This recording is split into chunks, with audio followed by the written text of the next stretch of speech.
And as I expected, the ending of the show revealed that Floyd's death wasn't a murder, but actually a suicide.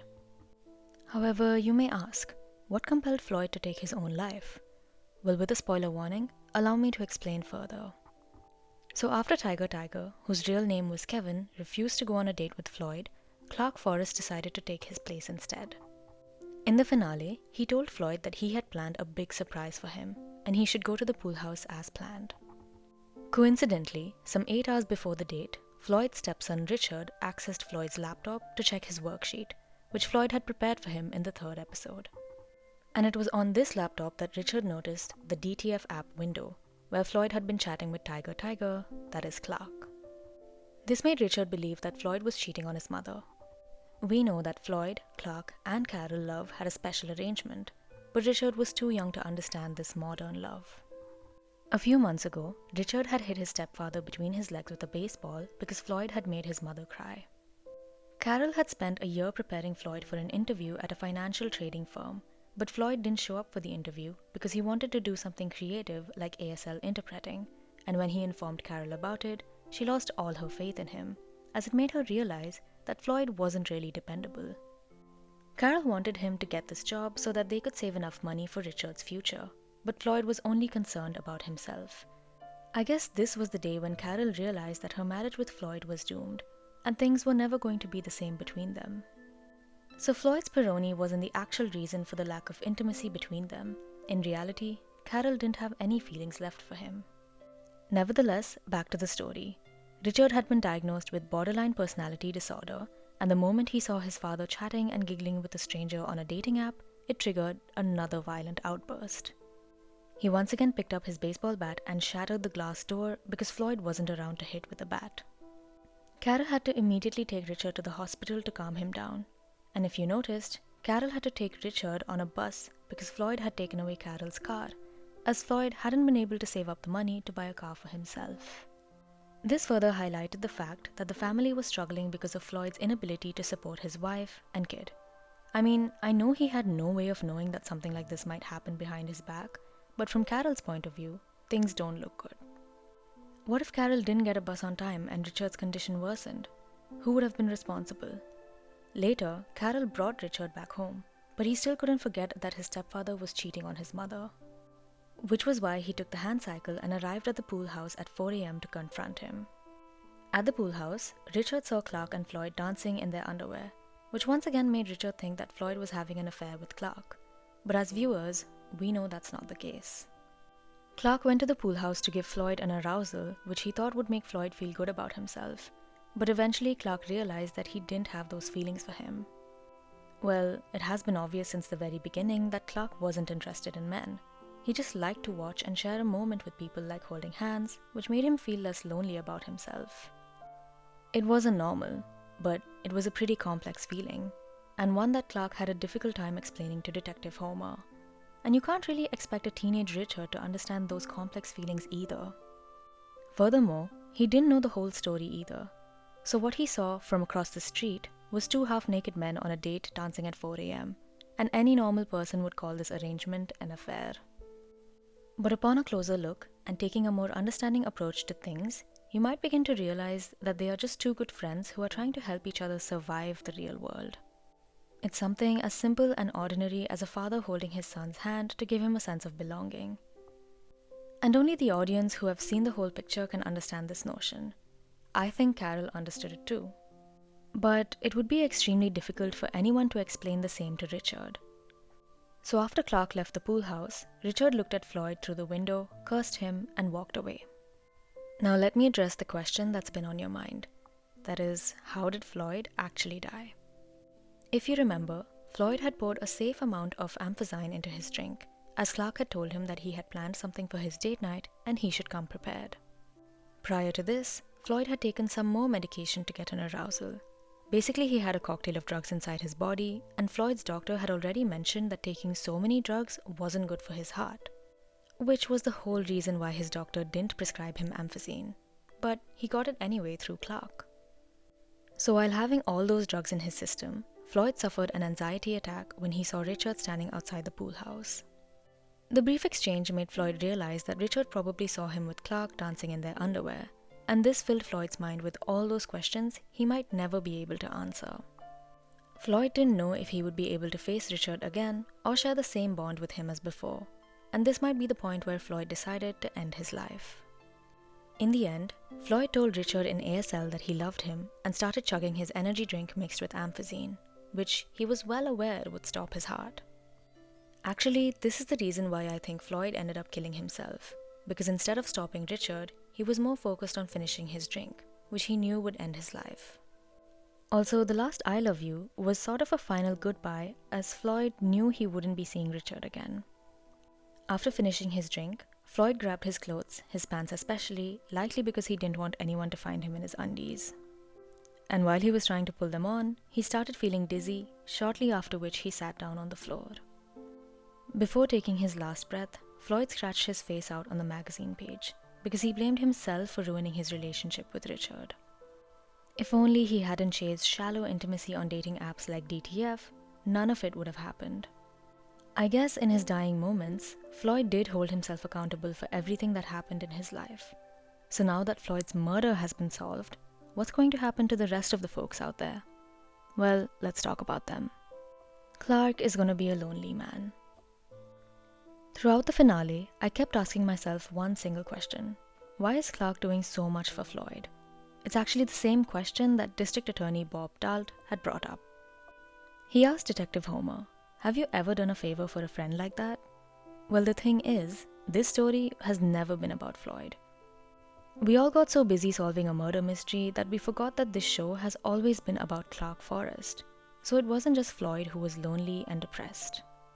In reality, it was Clark who had gotten bored with his safe and secure life and wanted to try something dangerous so he could feel alive again. This was why Clark developed this fetish of watching people, which gave him a certain kind of feeling. His neighbors didn't have kids, and Clark started watching them to understand what it felt like to slip into their shoes. If I try to explain this in simple words, then I think Clark wanted to break the routine of his mundane life, and his panic attack was a subtle reminder of what he was feeling from inside. He felt that kind of crazy when Carol and Floyd entered his life, and it made him less lonely. This was the whole reason why Clark went to extreme lengths to help Carol and Floyd, because he was afraid to lose them. He believed that if he lost Floyd, then he would be pulled back into the lonely pit of despair that he had been trying to escape. However, what went wrong here was that Clark was so concerned about his loneliness that he lost the ability to think rationally. He didn't think about his wife, Amy, or their daughters before starting an affair with Carol. Clark didn't put a thought into what a drug like amphazine was going to do to Floyd's health. He wasn't even bothered about his reputation because he thought the world wouldn't understand what he was going through. In a nutshell, Clark made a number of wrong decisions, which, unlike the slogan of the DTF app, had consequences. And it was Floyd who had to pay the price for it. Well, if you ask me, I believe both of these men were self-centered, because they didn't think twice about their families before going out seeking validation, so I guess they got what they deserved. Floyd, not so much, because he was a nice guy, and things might have panned out differently for him if he hadn't met Clark Forrest. In DTF St. Louis's ending, when Clark returned home after all charges had been dropped against him, he found the house empty. Amy had left with the kids, and most likely she wouldn't be returning anytime soon. Well, I think Clark finally got what he wanted. He desired a life without kids and responsibilities. A life that's not mundane, and in the end, he got exactly that. In the final shot, we saw him sitting on the swing outside his house, but he no longer wanted to peep at his neighbors anymore. I think losing his family might have made Clark realize that the grass only appears to be greener on the other side. This new life was more lonely than before, but he couldn't do anything about it. It was too late to make any amends. So folks, be careful what you wish for. It's likely that after his arrest and the scandal, Clark may not get his job back at the weather station, as he had previously explained that he was just a face on the television, and from the looks of the defaced billboard, it seemed like no one wanted to see that face again. However, we know that Clark has invested in an explosives company, so I think that'll keep him afloat. He's a rich dude, so he'll survive even if he never finds work again. Carol will not get the insurance payout.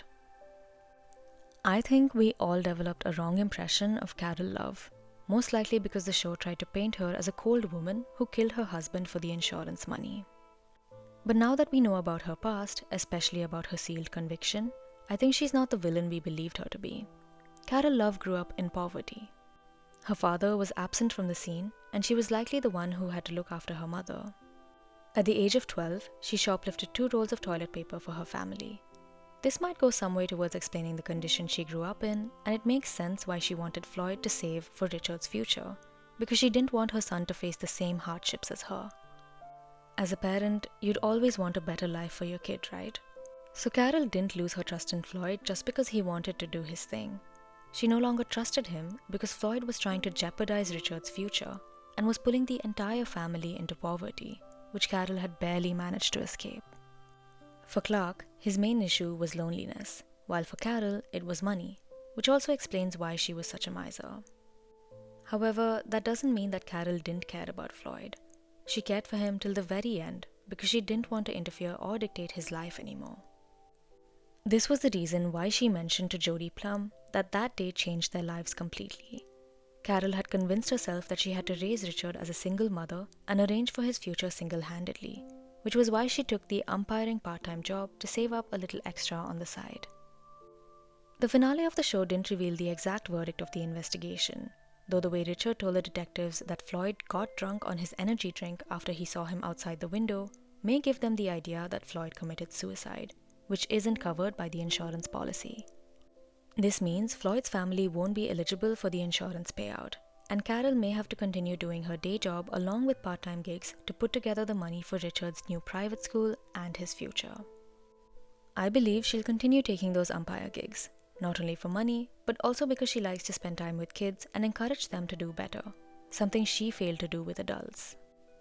Also, I kinda loved the way Stephen Queese, the president of the Umpire Association, drew an Umpire of the Year certificate for Carol Love with their own hands because they knew how much she cared about the kids and the job. She clawed her way up, even without a formal background in sports, the same way she built a life for herself and made her mother proud. Okay, why do you think I assumed that Carol was really proud of her single mother?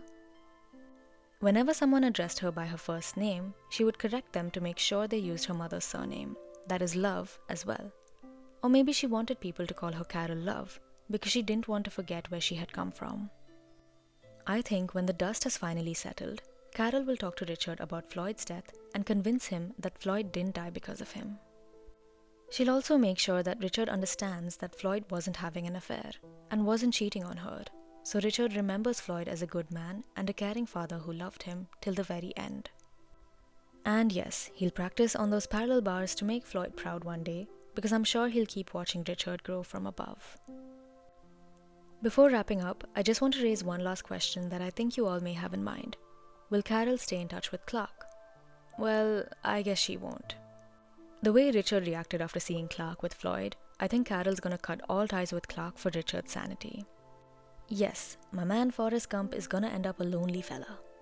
Floyd's mind-boggling case may or may not have changed anyone's life, but it did give Detective Homer a new perspective on things. He started to look at things from multiple perspectives after being convinced that no one's really normal in life. I think that's what true detective work is about, to inspect every single piece of evidence without jumping to conclusions. He was the one who believed that Floyd's case would be an open and shut one, but as things started to unravel, he got the experience of a lifetime. Well, these were my thoughts on the ending of the show, but thank you for watching this video. And if you have anything else to share or a question to ask, feel free to drop it in the comment section below. Do hit the like button and subscribe to our channel for your weekly dose of cinema and series. See you in the next one, and for the time being, we're signing off. Bye.